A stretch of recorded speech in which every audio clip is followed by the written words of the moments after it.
मैं परीक्षा का सामना कर सकता हूँ। विश्वास से मुझे जरूरी बल मिलता है। विश्वास से मैं पाप पर जय पा सकता हूँ। विश्वास के द्वारा मैं नहीं डरती। विश्वास से मैं जयवंत हो सकता हूँ।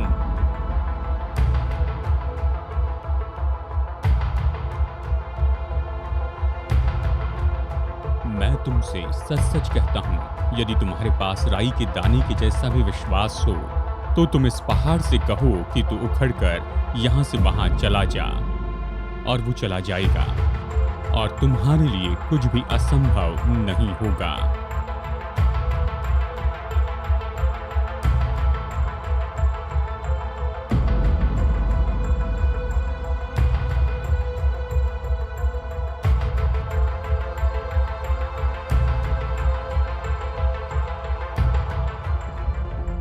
हेलो, मैं हूं डेविड जर्माया और टर्निंग पॉइंट में स्वागत है।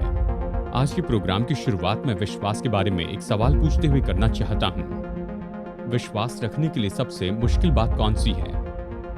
थियोलॉजी के रूप में जब हम देख नहीं सकते हैं तो भी विश्वास करना है, लेकिन व्यवहारिक रूप में कहे विश्वास में सबसे मुश्किल बात तो बस रहा देखना है। परमेश्वर ने अपने वचन में हमसे अद्भुत प्रतिज्ञाएं की है, फिर भी कई बार समय लगता है प्रतिज्ञा करने के समय से लेकर उसकी परिपूर्णता के समय तक। इसका मतलब है जब हम राह देख रहे हैं तो हम में विश्वास होना चाहिए। आज टर्निंग पॉइंट में मेरे संदेश का नाम है परमेश्वर की प्रतिज्ञा के लिए राह देखना, और ये तो एक स्त्री की कहानी है जो कई साल तक राह देखती रही कि परमेश्वर की प्रतिज्ञा पूरी हो जाए। इब्रानियों 11 से संदेशों के श्रृंखला का नाम है साधारण लोग, असाधारण विश्वास। और अब्राहम की पत्नी सारा तो एक बहुत ही उत्तम आदर्श है कि परमेश्वर की राह देखने का मतलब क्या होता है ये बताएं। मैं बताऊंगा कि सारा का विश्वास कैसे परखा गया और उसे प्रतिफल भी मिला, आज यहां पर टर्निंग पॉइंट में।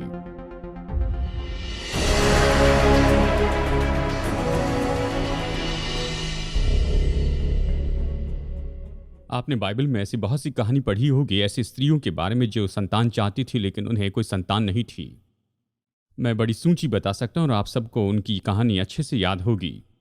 और सच में ऐसे एक स्त्री की कहानी जो सब लोग जानते हैं वो तो सारे की कहानी है, जिसकी कहानी उत्पत्ति की किताब में बताई गई है और यहाँ पर इब्रानियों में उसके बारे में बताया गया है।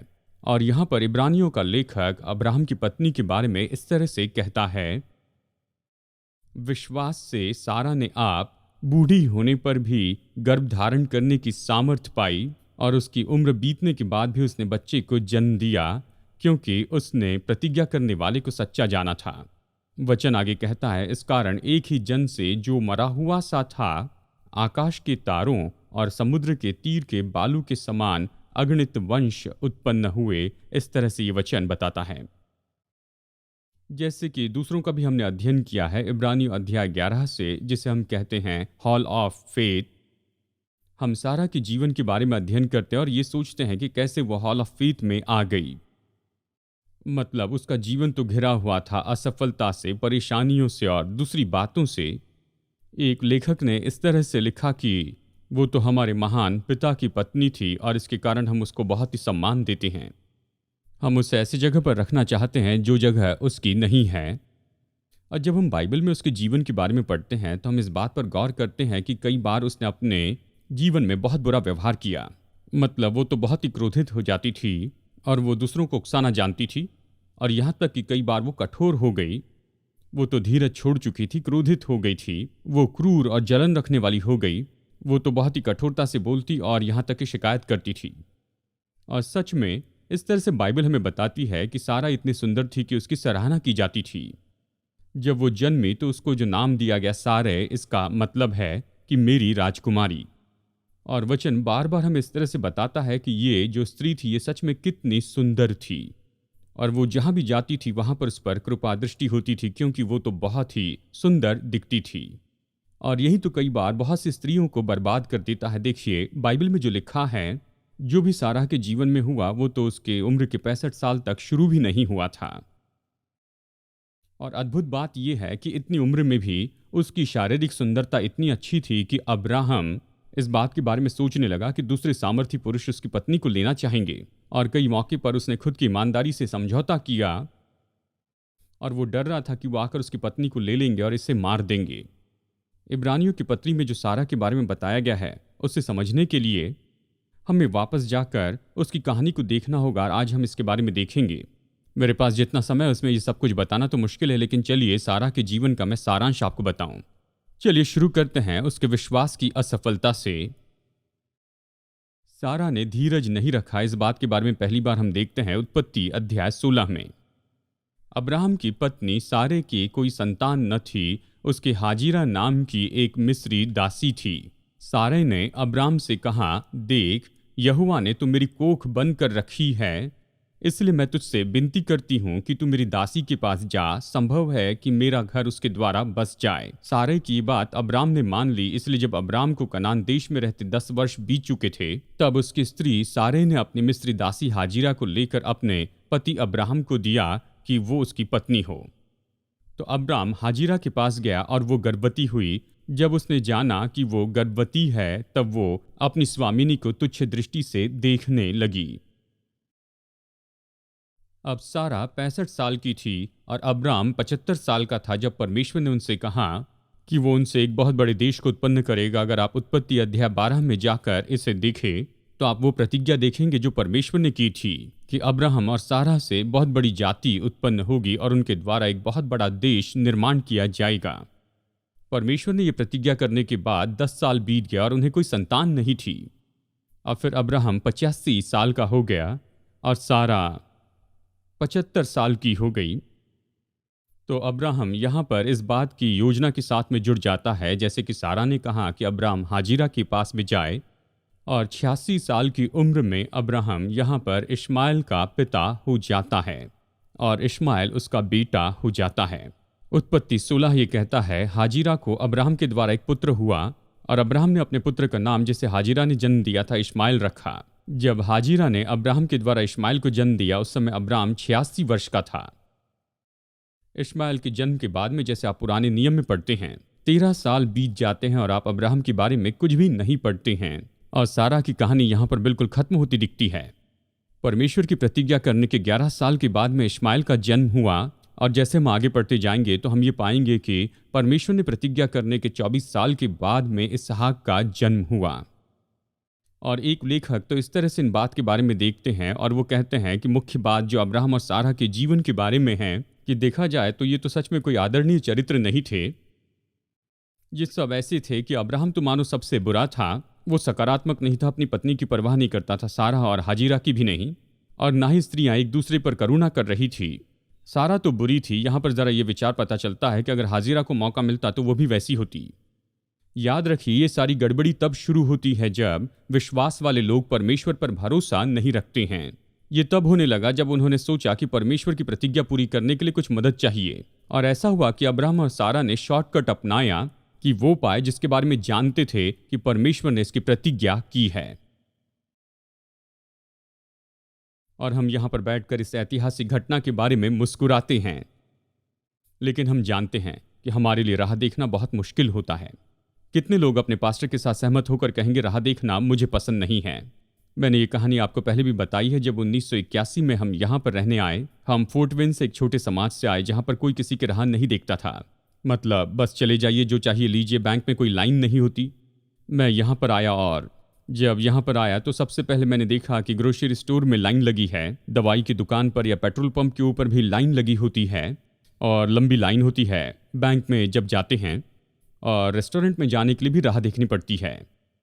अंदर जाने के लिए राह देखते हैं, फिर सीट मिलने की राह देखते हैं, फिर मेन्यू की राह देखते हैं, फिर ऑर्डर देने के लिए राह देखते हैं, फिर भोजन के आने की राह देखते हैं, फिर उसके बाद में डेजर्ट की राह देखते हैं, फिर उसके बाद में बिल आने की राह देखते हैं, और फिर आप राह देखते हैं कि बकाया पैसा आपको मिल जाए, और सबसे बढ़कर आप उस वेटर की राह देखते हैं जो वहाँ पर होता है। मतलब समझ में नहीं आता है वेटर कहाँ चला गया, हमेशा ऐसे ही रहा और हमेशा ऐसे ही रहेगा। सारा राह नहीं देखना चाहती थी, उसने धीरज नहीं रखा, सब कुछ अपने हाथों में लेना चाहा। ध्यान दीजिए, उसने धीरज नहीं रखा और उसने सहयोग भी नहीं दिया। उत्पत्ति अध्याय 16 वचन 5 ये कहता है, तब सारै ने अब्राहम से कहा, जो मुझ पर उपद्रव हुआ वो तेरे ही सिर पर हो, मैंने तो अपनी दासी को तेरी पत्नी कर दिया, पर जब उसने जाना कि वो गर्भवती है तब वो मुझे तुच्छ समझने लगी। इसलिए यहोवा मेरे और तेरे बीच में न्याय करे। मुझे पता नहीं क्या आप इस वचन को समझ पाए हैं, लेकिन जरा गौर से सुनिए। सारा ने सारी बात का दोष अपने पति पर लगाया। जैसे भी हो, ये सारी योजना तो उसी ने बनाई थी और वो यहाँ अपने पति पर सारा दोष लगाती है। यहाँ उसके शब्दों में कोई व्यवहारिक बात दिखाई नहीं देती है। किसी पर तो दोष लगाना था, इसलिए सीधा उसने अपने पति पर उंगली उठाई और उस पर दोष लगाया। मैंने कुछ समय पहले ये पढ़ा कि कई बार ये सारी क्रिया इस तरह से होती है और इसके बारे में हम यही तो सोचते हैं। प्यारे जॉन, मैं आशा करती हूँ कि तुम अभी गुस्से में नहीं हो। मैं बस यही बताना चाहती हूँ कि जो कुछ भी मैंने तुमसे कहा, मैं तो मजाक कर रही थी। मैं अपना निर्णय बदलने की सोच रही हूँ, लेकिन मैंने अपने विचार नहीं बदले हैं। ये क्या है? हम अब्राहम को ऐसे ही नहीं छोड़ सकते हैं, क्योंकि वो तो हमारा पूर्वज है। वो घर का मुखिया था। परमेश्वर ने उससे बातें की थी। उसे कहना था, नहीं सारा, ये बेवकूफी का विचार है, लेकिन नहीं कहा। उसे ये परिस्थिति कभी नहीं आने देनी थी। अभी हाल ही के साल में हमारी परंपरा में मैंने इस बात पर गौर किया है। मुझे पता नहीं क्या आपने भी देखा है, लेकिन हमने दोष लगाने की बात को बहुत बढ़ा दिया है। मतलब हम में से कितने लोग हैं जो सारी समस्या को जॉर्ज बुश पर डाल देते हैं। मतलब उन्होंने देश की उन्नति के लिए तो बहुत अच्छी कोशिश की है, हम कहते वही समस्या है। वो समस्या नहीं है। और जब मैं छोटा था तो एक गीत था और उस गीत के बोल इस तरह के थे, न प्रचारक न डीकन, लेकिन मैं ही वो प्रभु जिसे प्रार्थना की जरूरत है। हमें इस गीत को फिर से जीवित करना होगा, क्योंकि ये जो दोष लगाने की बात है नियंत्रण से बाहर है। मुझे एक कहानी याद है। एक व्यक्ति को सीईओ नियुक्त किया गया और उनके पहले के जो सीईओ वो जा रहे थे। उन्होंने कहा बेटा, कई बार तुम गलत चुनाव करोगे, मैं जानता हूं तुम गड़बड़ी करोगे, और जब ऐसा हो तो मैंने तुम्हारे लिए 3 लिफाफे तैयार कर रखे हैं। मैंने अपने डेस्क के सबसे ऊपर वाले ड्रॉअर में रखा है, जहां पर तुम बैठने वाले हो। जब पहली बार गलती करो तो पहला लिफाफा खोलना, दूसरी बार दूसरा लिफाफा खोलना, और फिर तीसरी बार तीसरा लिफाफा खोलना। पहले कुछ महीनों तक सब कुछ ठीक ठाक चला, लेकिन इस नए सीईओ ने कोई गलती कर दी। वो उस ड्रॉअर से पहला लिफाफा निकालकर उसे खोलते और उसमें ये संदेश लिखा था, मुझ पर दोष लगाओ। तो उन्होंने वैसे किया। ये पुराने सीईओ की गलती है, उन्होंने ये गलती की है। मेरे पहले के व्यक्ति ने ये गलती की, इसलिए मेरे सिर पर आई है। सबने कहा ठीक है, इस तरह से ये काम हो गया। और फिर वो काम पर जाते हैं, कुछ समय तक काम करते हैं और बहुत ही जल्दी वो वहां पर दूसरी गलती कर बैठते हैं। फिर वो ड्रॉअर खोलते हैं, उसमें से दूसरा लिफाफा निकालते हैं और इस समय वो पढ़ते हैं, बोर्ड पर दोष लगाना। वो वैसे ही करते हैं, ये तो बोर्ड की गलती है, मुझे माफ़ करना, ये तो विरासत में मिली, ये पहले से हमें प्राप्त हुई। और उस समस्या के बारे में सबने कहा ठीक है, ये समझ सकते हैं।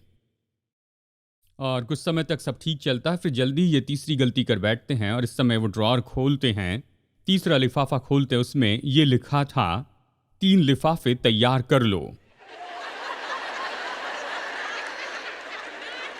हमेशा सारी बातों का अंत ऐसे ही हो सकता है, जीवन भर दूसरों पर दोष नहीं लगा सकते हैं।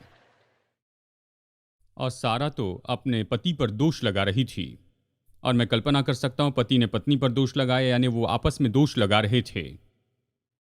हम देखते हैं उसने धीरज नहीं रखा, वो सहयोग नहीं दे रही थी, और सारा ने विश्वास नहीं किया। ध्यान दीजिए, उत्पत्ति अध्याय 17 में जब अब्राहम 99 साल का हुआ, सारा 89 साल की हुई, यहोवा ने अब्राहम को दर्शन देकर कहा कि वो तो निश्चय उन्हें संतान देगा। और इस समय उसने बहुत ही स्पष्ट रूप में बताया कि उसका जो बेटा पैदा होने वाला है वो सारा से होगा, यह कोई और दूसरी मां नहीं होगी। उत्पत्ति 17:1 और वचन 15 से 19 तक। तब अब्राहम 99 वर्ष का हो गया। तब यहोवा ने अब्राहम को दर्शन देकर कहा, तेरी पत्नी जो सारे है उसको तू सारे न कहना, उसका नाम सारा होगा। मैं उसको आशीष दूंगा और तुझको उसके द्वारा एक पुत्र दूंगा, और मैं उसको ऐसी आशीष दूंगा कि वो जाति जाति की मूल माता हो जाएगी, और उसके वंश में राज्य राज्य के राजा उत्पन्न होंगे। अब्राहम अपने मन में ये कहने लगा, क्या 100 वर्ष के पुरुष के भी संतान होगी, और क्या सारा जो 90 वर्ष की हैं वो पुत्र जनेगी? अब्राहम ने कहा, इश्माइल तेरी दृष्टि में बना रहे, यही बहुत है। अब्राहम ने कहा, मेरे प्रभु, यह ऐसा नहीं हो सकता है, इश्माइल को तू अपना ले, तू इश्माइल को अपने प्रतिज्ञा के उत्तर के रूप में ले ले और सब ठीक हो जाएगा। उसने कहा, प्रभु, इश्माइल तेरी दृष्टि में बने रहें। और परमेश्वर ने कहा, नहीं, निश्चय तेरी पत्नी सारा के तुझसे एक पुत्र उत्पन्न होगा, तो उसका नाम इसहाक रखना, मैं उसके साथ ऐसी वाचा बांधूंगा जो उसके पश्चात उसके वंश के लिए युग युग की वाचा होगी। कुछ समय के बाद में अब्राहम बाहर था, और इसके बारे में बाइबल बताती है कि अब्राहम वहां पर एक पेड़ के नीचे था और परमेश्वर प्रकट हुआ। और उत्पत्ति 18 में ये कहता है, अब्राहम से परमेश्वर ने कहा, मैं वसंत ऋतु में निश्चय तेरे पास फिर आऊंगा और तेरी पत्नी सारे के एक पुत्र उत्पन्न होगा। तब सारा उस तंबू के द्वार पर जो अब्राहम के पीछे था सुन रही थी। अब्राहम और सारा दोनों बहुत बूढ़े थे और सारा का मासिक धर्म बंद हो गया था। इसलिए सारा मन में हंसकर कहने लगी, मैं तो बूढ़ी हूं और मेरा पति भी बूढ़ा है, क्या मुझे ये सुख होगा? तब यहोवा ने अब्राहम से कहा, सारा ये कहकर क्यों हंसी कि मेरे जो इतनी बूढ़ी हो गई हूं, क्या सचमुच एक पुत्र उत्पन्न होगा? क्या यहोवा के लिए कोई काम कठिन है? नियत समय में अर्थात वसंत ऋतु में मैं तेरे पास फिर आऊंगा और सारे के पुत्र उत्पन्न होगा। इस तरह कहा। तब सारा डर के मारे ये कहकर मुकर गई कि मैं नहीं हंसी। उसने कहा, नहीं, तू हंसी तो थी। अब मेरे साथ में कल्पना कीजिए कि अब्राहम बाहर था और वो भीतर आता है और सारा पूछती है कि अब्राहम तुम कहाँ गए थे? वो कहता है, मैं बाहर जाकर सुबह का डिवोशन कर रहा था। सारा पूछती वो कैसे था? तो अब्राहम जवाब देता है, बहुत ही अच्छा था। मैं परमेश्वर के साथ बात कर रहा था और उसने मुझे बहुत ही अद्भुत बात बताई। और हर एक पुरुष जिस तरह से बताता है, उसने वहां पर उसे बताया होगा कि सुनो, तुम्हें एक बेटा होगा। और मैं चाहता हूं कि आप सुनिए सारा ने इसके लिए क्या कहा।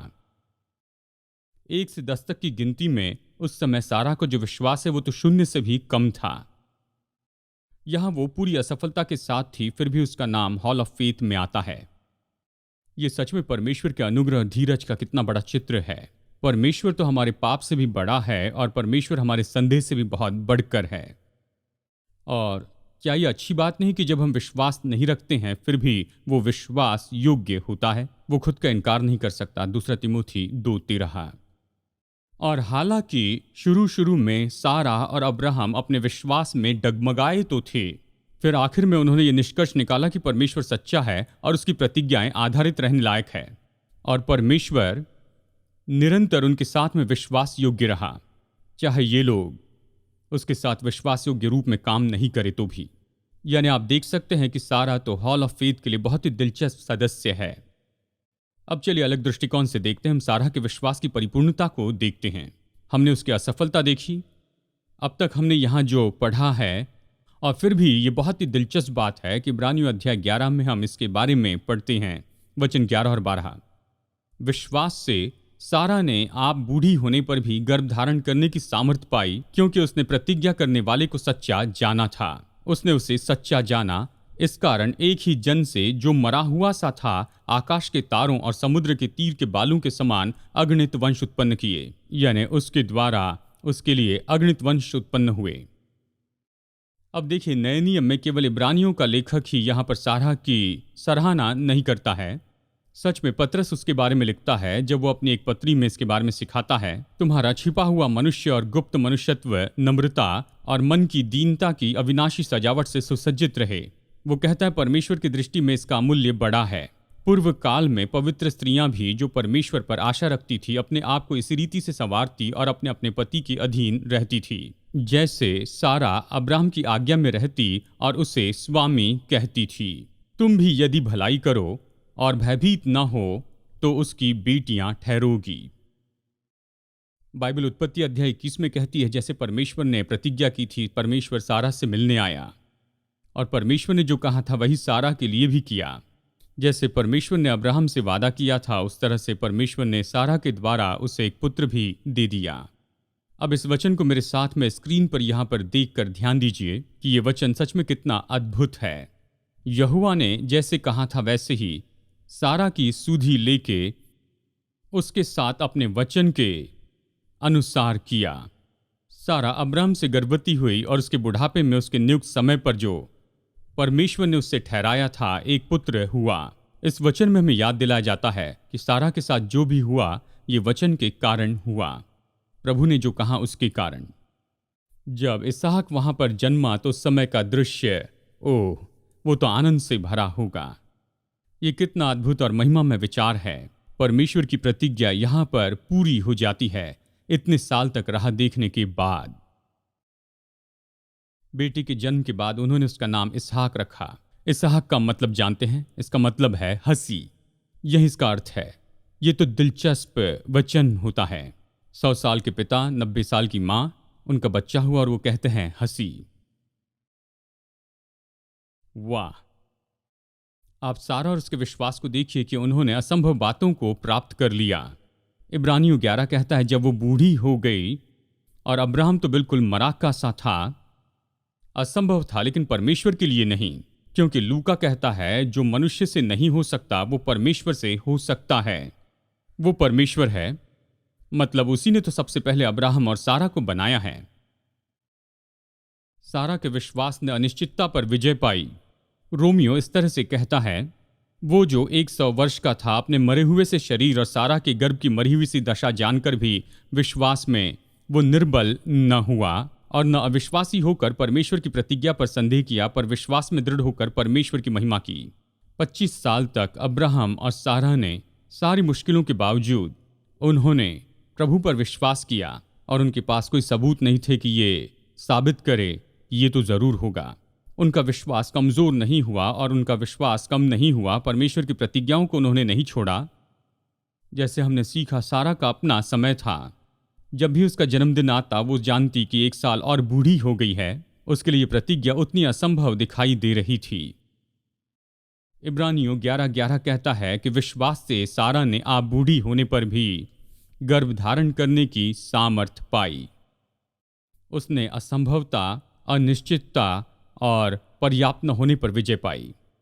आप ये जानते हैं कि बाइबल में जिस समय सारा का परिचय हमें दिया गया है और जहाँ भी उसके बारे में बताया गया है, यहाँ उसे बताया गया कि उसकी कोई संतान नहीं थी। ये उसकी कहानी थी। उत्पत्ति 11:29 में उसके बारे में बताया गया। और चलिए उत्पत्ति 11:30 यहाँ पर मैं पढ़ता हूँ। सारे तो बांझ थी, उसकी संतान न हुई। आप कहेंगे ये इतनी बड़ी बात क्या है? सबसे पहले इन बातों को क्यों रखा जाता है? पुराने नियम में ये सच में बड़ी बात थी। अगर पुराने नियम में किसी को संतान नहीं थी तो उसे माना जाता था कि प्रभु से श्रापित हैं। परमेश्वर ने इन्हें संतान की आशीष नहीं दी है, इसलिए ये परमेश्वर के अनुग्रह में नहीं है। और बांझ होने के बारे में पुराने नियम में इतना क्यों बताया गया था? क्योंकि वो तो इसे एक बुरी बात माना करते थे, मानो जैसे परमेश्वर मजाक उड़ा रहा है। आज हमारी परंपरा में हम इसे महत्व नहीं देते हैं। हम ये विश्वास नहीं करते। हमें ये विश्वास है कि बच्चे परमेश्वर की आशीष है, और जिन्हें संतान नहीं है उसके विरुद्ध में हम ये नहीं कहते कि इनमें कुछ न कुछ गलती होगी। और खास करके हमारी परंपरा में ऐसा नहीं, लेकिन पुराने नियम में ये इस तरह से था। और ये बताता है जब अब्राहम की शादी सारा के साथ में हुई और सारा उसे कोई संतान नहीं दे पाई, यानी ये बताता है वो पूरी तरह से निराश हो गई थी। वो निराश हो गई, हताश हो गई, अपने आप में पर्याप्त नहीं थी। और जब विश्वास की आंखों से देखे, अब हम उसे देखते हैं यहाँ परमेश्वर की प्रतिज्ञा को प्राप्त करने के बाद में, अब वो केवल इसहाक की माँ ही नहीं लेकिन इसहाक के द्वारा विश्वासियों की माता बनी, और इसी के द्वारा आगे जाकर प्रभु यीशु मसीह का इस पीढ़ी में जन्म हुआ। सारा के विश्वास में अनियमितता पर विजय पाई से हमने देखा है। डगमगाने के बारे में हमने देखा है। कितने लोग समझते हैं कि विश्वास में डगमगाने का मतलब क्या है? कोई डगमगाता है, मैं डगमगाता हूँ, मैं कई बार डगमगाता हूँ। प्रभु ने जो कहा वो जानता हूँ, प्रभु ने जो कहा उसे समझता हूँ, फिर भी मैं डगमगाता हूँ। कितने लोग जानते हैं डगमगाना तो ये परेशानी का उत्पादन होता है। आप जानते हैं कि किसी ने कहा कि आपका शरीर और प्राण एक दूसरे के इतने पास हो जाते हैं कि एक दूसरे की बीमारी पकड़ लेते हैं। जब आप थक जाते हैं, परेशान हो जाते हैं तो डगमगाने लगते हैं, परमेश्वर पर विश्वास नहीं रख पाते। लेकिन बाइबल कहती है कि सारा और अब्राहम ने अपने विश्वास को मजबूत रखा। सारा का विश्वास अनियमितता पर विजयी हो गया। एक बात तो बहुत ही दिलचस्प है, जब आप इब्रानियों के वचन के इस भाग को रखते हैं रोमियो के इन वचनों के साथ में, तो आप देखते हैं अब्राहम और सारा एक साथ थे। रोमियो कहता है कि अब्राहम पूरी तरह से जानता था कि जिसने प्रतिज्ञा की है वो उसे पूरा करेगा, और इब्रानियों कहता है क्योंकि उसने प्रतिज्ञा करने वाले को सच्चा जाना था। यहां जो कुछ भी सारा के विश्वास के साथ हुआ वहीं अब्राहम के विश्वास के साथ में भी हुआ। यह परमेश्वर की ओर से एक बहुत ही अद्भुत चमत्कार था। किसी ने हमें सिखाया, और मैं विश्वास करता हूं यह सच्ची शिक्षा है, कि दुख उठाने के साथ हम परमेश्वर के साथ में चलते हुए राह देखने से बहुत कुछ सीख सकते हैं, दूसरी बातों से बढ़कर। क्या यह सच नहीं? जब प्रभु प्रतिज्ञा देता है और हमें राह देखनी पड़ती है, हमें अपनी कमजोरी और अपनी मानवता के साथ में लड़ते जाना पड़ता है। हम प्रभु पर विश्वास करते हैं, हम जानते हैं प्रभु ने प्रतिज्ञा की है, लेकिन हम उसे नहीं देखे हैं। हम अपने विश्वास में बढ़ते हैं, प्रभु पर भरोसा करना सीखते हैं कि अंधकार में आप यीशु को देख सकते हैं। चार्ल्स स्पर्जन, जो कि ब्रिटेन के महान प्रचारक थे, उन्होंने कहा, मैंने अपनी बाइबल में इस बात को देखा है, हर साल इसे कई बार देखा है, लेकिन आज तक मैंने कोई प्रतिज्ञा को टूटा हुआ नहीं देखा है। प्रभु अपनी प्रतिज्ञा कभी नहीं तोड़ता। तो हम सारा की कहानी से यही तो सीखते हैं कि हम लोग तो विश्वासी के रूप में बहुत दिनों तक जीते हैं, प्रतिज्ञा के पूरे होने की राह देखते रहते हैं। बाइबल कहती है, मेरे पिता के घर में बहुत से रहने के स्थान है, यदि न होते तो मैं तुमसे कह देता, क्योंकि मैं तुम्हारे लिए जगह तैयार करने जाता हूं, और यदि मैं जाकर तुम्हारे लिए जगह तैयार करूं तो तुम्हें आकर ले जाऊंगा। ये प्रतिज्ञा तो बहुत पहले की गई है, 24 साल से भी बहुत ज्यादा समय पहले, लेकिन अभी भी ये पूरी नहीं हुई। लेकिन मुझे विश्वास है ये पूरी होगी। और ऐसे पल में जहां पर शायद मैं इसके बारे में डगमगा जाऊं, मैं विश्वास में बल पाता हूं जैसे मैं वचन पढ़ता हूं और प्रभु की प्रतिज्ञाओं को पढ़ता हूं और याद करता हूं कि परमेश्वर अपनी सृष्टि के साथ में क्या क्या कर रहा है। उसने एक बार भी कोई प्रतिज्ञा नहीं तोड़ी है और ना ही वो कभी प्रतिज्ञा तोड़ने वाला है। एक दिन आसमान खुल जाएगा और यीशु वापस आएगा, और जो उस पर विश्वास करते हैं वो हवा में उससे मिलने के लिए उठा लिए जाएंगे। और बाइबल कहती है, इस तरह हम सदा के लिए प्रभु के साथ में रहेंगे। मैंने रिजर्वेशन कर लिया है, मैं प्रतिज्ञा पर विश्वास करता हूं। आप कहेंगे, यीशु वापस आ रहा है, इस प्रतिज्ञा पर कैसे सच में विश्वास कर सकते हैं? आप उसे समर्पित हो जाइए, यीशु को उद्धारकर्ता स्वीकार कर लीजिए और विश्वासी बनिए। अगर स्वीकार नहीं किया तो ये मत कहिए मैं विश्वासी हूं। आप शायद विश्वास करें कि ये सच है, लेकिन व्यक्तिगत विश्वास न करें तो आपका कोई विश्वास नहीं है। विश्वास किसी सच्चाई के बारे में दिमागी ज्ञान नहीं है। विश्वास तो अपने जीवन के लिए उस सच्चाई को समर्पित होना है, अपना अनंत काल इस सच्चाई पर रखना है कि वो सच है। अगर आपने ऐसा नहीं किया है तो ये महान समय है कि आप ये कहें कि मैं इसे करना चाहता हूँ। मैं प्रतिज्ञा पर विश्वास करता हूँ, क्रूस पर उसके पुत्र के बलिदान पर विश्वास करता हूँ, और मैं विश्वास करता हूँ कि अब मेरे लिए ये समय है कि मैं अपना विश्वास उस पर रखूं। टर्निंग पॉइंट पर आज का ये संदेश सुनने के लिए धन्यवाद।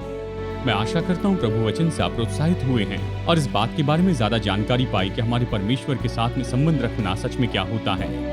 अगर आप उसके साथ में व्यक्तिगत संबंध नहीं रखे हैं और इसे शुरू करना चाहते हैं तो आज ही से कर सकते हैं। आपको परमेश्वर के उद्धार का मुफ्त वरदान पाने के लिए यही करना है कि आप पापों से पश्चाताप करें और यीशु को अपना उद्धारकर्ता प्रभु स्वीकार कर लें। अगर आज आपने विश्वास का ये कदम उठाया है तो मैं आपको प्रोत्साहित करता हूँ कि भरोसेमंद सेवकाई के साथ में जुड़िए या लोकल चर्च में जाएं और किसी को बताएं कि आपने ये निर्णय लिया है।